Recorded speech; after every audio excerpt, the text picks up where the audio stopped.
ऐका ऐका, मला सांगा, कीर्तनामध्ये बसलेल्या महिला मंडळ खरं सांगा, माळ श्रेष्ठ आहे का सोनं श्रेष्ठ आहे? माळ श्रेष्ठ आहे, बरोबर आहे. मग कीर्तन झालं का कानातलं गळ्यातलं सगळं इथं ठेवायचं, नंतर घरी जायचं. हा हा, बघा बघा म्हातारीनं गळ्यातली पोत काढली बघा. अरे कोणी बघू नका, देणार नाही, कोणाला देणार नाही. त्या दिवशी सहज कीर्तनात असंच म्हणलं सचिन दादा, एक म्हातारी कीर्तन झाल्यावर माझ्याकडे आली, मला म्हटली महाराज ही पोत घ्या तुम्हाला. पाहिली आणि म्हातारीला दंडवतच घातलं. म्हणलं आजी तुझी सोन्याची पोत मला अजिबात नको. म्हातारी म्हटली घे महाराज, आळं नेऊन कर्नाटक मध्ये आला, घे घे एवढी पोत. मी म्हटलं आजी तुझ्या पाया पडतो, मला तुझी सोन्याची पोत नको. म्हातारी म्हणे घे रे महाराज, अख्ख्या कर्नाटक मध्ये कोणताच सोनार घे ना म्हणून तुला दे. अरे काय हाणून घ्यावा का काय महाराज. अरे म्हाताऱ्या माणसाच्या कधी नादाला लागायचं नाही, पहिली गोष्ट ध्यानात ठेवा.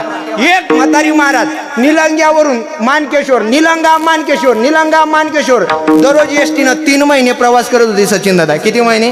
3 महिने. सकाळी उठली काही एसटीत बसायची, निलंग्याला जाऊन उतरायची. निलंग्यावरून बसली, निलंग्यावरून बसली मानकेश्वर, मानकेश्वर मधून बसली निलंगा. आणि त्या 3 महिने कंडक्टर एकच त्या बसवर होतं, एकच कंडक्टर महाराज. म्हातारी दररोज त्या कंडक्टरला पावशेर बदाम खायला द्यायची. किती किती? पावशेर. अहो 3 महिने पावशेर पावशेर बदाम खाल्ल्यावरती सफरचंदासारखं फुगलं ना, त्याचे गाल असे बमच्या बम झाले महाराज. आणि 3 महिन्याने शिवाजी बाबा निलंग्यामध्ये उतरल्यावर त्यानं सहज म्हातारीला विचारला, आजी 3 महिने झाले तुम्हाला एवढे पावशेर पावशेर बदाम खायला देते, तुझा किती जीव आहे माझ्यात, किती तुझं प्रेम आहे माझ्यावर? म्हातारी म्हणली मूड द्या, प्रेम ब्रीम तुझ्यावर माझा अजिबात नाही, माझ्या तोंडात दात नाही. हे बदाम मला चावत नाहीत म्हणून चगळून चगळून तुला खायला दे. अरे काय हाल. आता अशा म्हाताऱ्या जर परमार्थात आल्या तर काय अगरबत्त्या लावायच्या का? 2 माणसं माझ्याकडे आले महाराज त्या दिवशी कीर्तन झाल्यावर सचिन दादा. एक म्हातारा मला म्हटलं महाराज मला माळ घालायची. मी म्हटलं बाबा आता कशासाठी, थोडक्या दिवसासाठी कशाला माळ घालता, कशाला जीव वाटवून घेता? म्हातारा म्हणला महाराज माळ घालायची इच्छा अजिबात राहिली नाही, पण पोरं आणून देत नाहीत म्हणून माळ घालायची. अशी माणसं परमार्थात आल्यावर काही परमार्थ होणार आहे का? ऐका, संत नव्हती जगा माणसाच्या सारखे. संत आणि माणसं दिसायला सारखे दिसतात पण असायला वेगळे. आता महत्वाचं उदाहरण ऐका.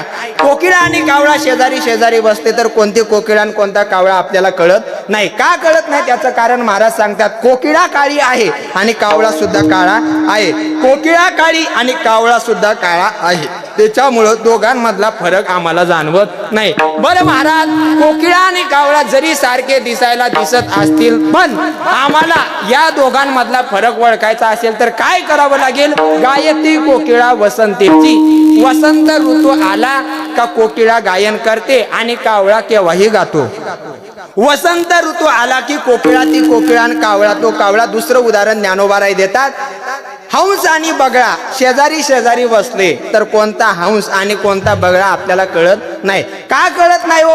हंसाचाही रंग पांढरा आहे आणि बगळ्याचा रंग सुद्धा पांढरा आहे. पेटी मास्तर, हंसही पांढरा आणि बगळा सुद्धा पांढरा. मग काही काही माणसं म्हणतील महाराज या दोघांमध्ये काही परीक्षा आहे का? आहे ना परीक्षा.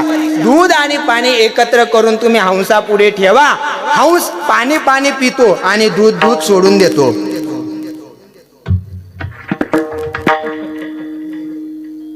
आता करून पोचला होय.